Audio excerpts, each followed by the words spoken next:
Hey, all of that was preamble. Because this is what we've got to talk about now. Do you want to go back to ASDF movie or children being bombed? Because now we're talking about children being bombed. Okay. People want to go back to ASDF movie. Too fucking bad. Because we're going to talk about this regardless. We are talking about this regardless. So you remember how Trump got so up in air about how happy he was that he was going to get a Nobel Peace Prize and he had solved peace in the Middle East? Well, guess what? The ceasefire ain't fucking ceasefiring anymore. Weird. But yeah, the ceasefire is just not ceasefiring now. So, all right, let's see what the hell is going on here. So Israel has killed nearly 100 Palestinians in Gaza and wounded 230 since the fragile truce brokered by the United States came into effect on October 10th. So, yeah, that ceasefire is definitely holding. Absolutely. 100%. Over a tense period of accusation and counter-accusation, Israel's army has shot at unarmed Palestinians and bombed Gaza on more than one occasion. The latest was on Sunday when it claimed Hamas fighters had attacked its soldiers in the Rafah area, which Israel controls. Israel's war on Gaza, described by international organizations and a United Nations committee United Nations Commission as a genocide, has killed more than 68,000 people and wounded 170,000 since October of 2023. Now, a total of 1,139 people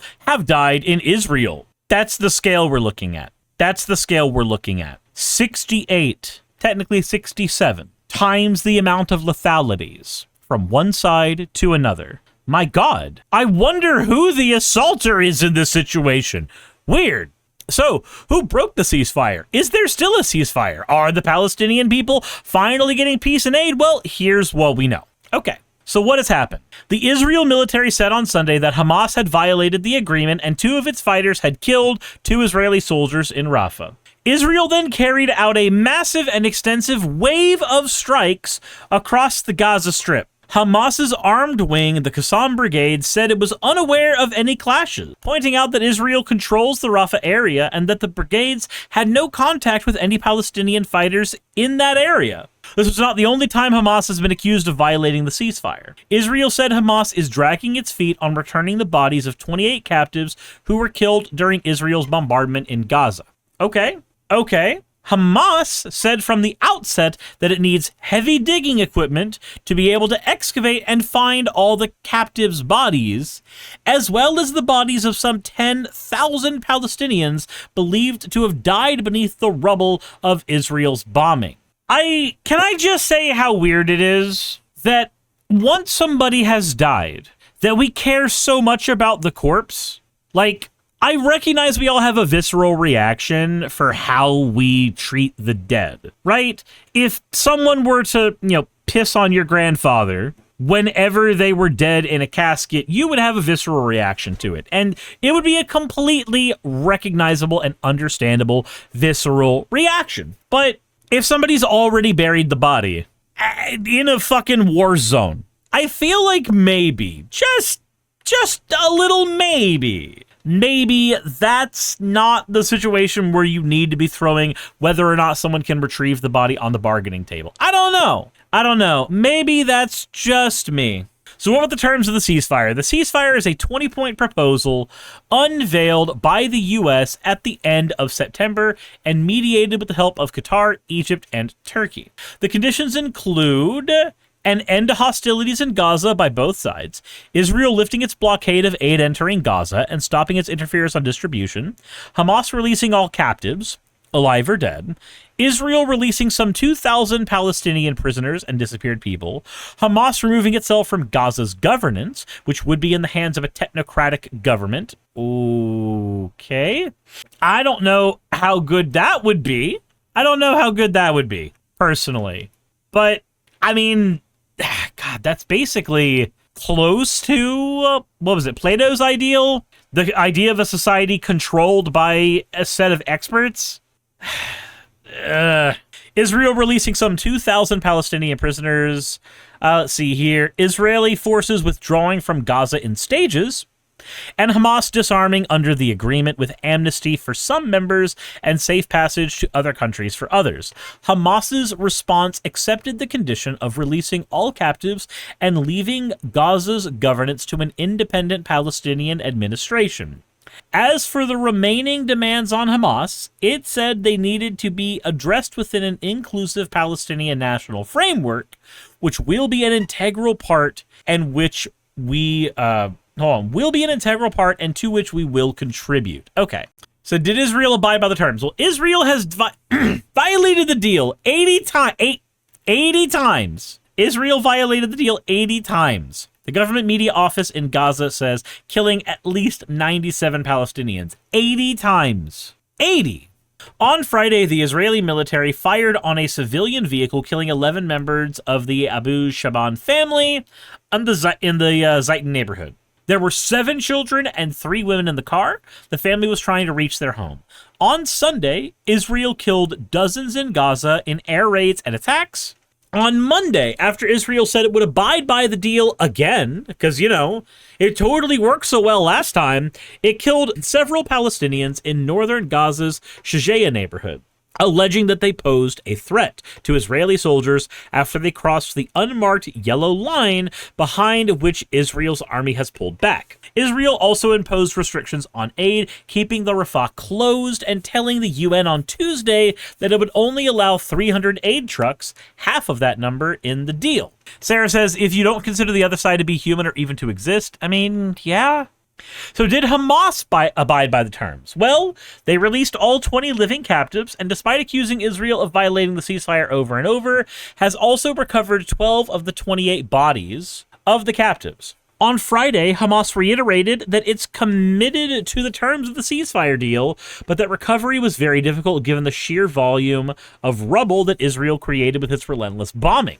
Without new equipment and external assistance, Hamas noted, the effort would be slow and could not be guaranteed. Hamas's efforts at retrieving captives' bodies come as Gaza's civil defense said more than 10,000 slain Palestinians remain trapped under debris and rubble across the enclave. Again, the idea that you have to return the bodies. I understand where it's coming from. I do. But it also feels like something that you ought not lean into that hard. I don't know. I feel like after you've bombed an entire area, the likelihood of getting the bodies out in one piece in identifiable sections, it really starts to get lower, which says something for the amount of fatalities that Israel's managed to cause. So were people able to go home and receive aid? Well, no. Entire neighborhoods have disappeared under Israeli bombs, making it almost impossible for people who lived there to figure out where their houses were. In addition, the invisible yellow line beyond which Palestinians run the risk of being shot and killed is striking fear in many, especially people who don't know if their home is on the Israeli or Palestinian side of the yellow line. A rough map shows that the yellow line leaves about 58% of Gaza under Israeli control. Food and resources remain fatally scarce in the besieged enclave as Israel continues to block humanitarian aid. The Israeli government did not pledge to fully pull its forces out of Gaza, saying it may keep a buffer zone until there is no resurgent terror threat. A loophole that experts told Al Jazeera gives a margin to remain indefinitely. So Trump says the ceasefire is still in effect, reiterating that U.S. officials would ensure the situation is very peaceful. But how fucking peaceful is any of this? How fucking peaceful is any of this? Israel's killed at least 100 people since the ceasefires began. After Israeli attacks killed dozens on Sunday, the Israeli army said a ceasefire in Gaza had resumed, in addition to aid inflow. Okay? So wait, is this a situation where we get to just have the ceasefire begin and end like a game of stop and go? You know, the red light, green light game, where you're constantly running towards the finish line, but they get to just kind of pause it every now and again? We're going to pause the ceasefire long enough for us to kill 100 Palestinians, and then the ceasefire will be back on, guys. Don't worry, it's great. Hamas has maintained that it remains committed to abiding by the ceasefire terms and working towards lasting peace. Okay. Sure. So what the hell do I think about that? Well, it's really funny to me that Trump's idea of a ceasefire is one where people are still fucking dying. Like, imagine for a minute that we had a war with Canada and we were under a ceasefire agreement with Canada, and Canada just roped in 100 Americans and just fucking gunned them down. And then Trump just got up and said, "It's okay, everybody. It's okay. We're under a ceasefire agreement. Everything's going to be going well. Everything is going according to plan. It's tragic, so very tragic that 100 American citizens were killed, but they weren't even some of the good ones. Let's be honest. Did you know them? I didn't know them. They weren't that great. They weren't that great at all. They've been killed for being mean to the Canadians. The Canadians told us they were going to do a war of 1812 on us again, and I don't know. I got a new ballroom to build right now. I can't afford them burning down the White House again. I can't afford them doing that. So the ceasefire is still on until at least a big, beautiful ballroom is built. It's very important to me. I deserve at least 13 Nobel Peace Prizes. At least 13. And that's what I think anyway. Like, that's what it would fucking be. That's what it would fucking be. Don't worry, the ceasefire's still on, everybody. Just ignore all the civilians you keep fucking killing. Wild. Hey, you made it to the end. I want to give an extra thanks to the patrons who allow me to do this full time. I want to thank Aaron Rail, Astral, Britzkrieg, Jemshin, Poundini, Red Joker, Victoria, Jonas, Craig, Tarika, Fireshard, Smiling GM, John, Dren Hadamada, Creeper, Sagitta, you know I'm not saying that last part, Valis of Seraph, Ottoman Angel, Rooster Rachel, and Fire Panda, who are all my $20 and up patrons.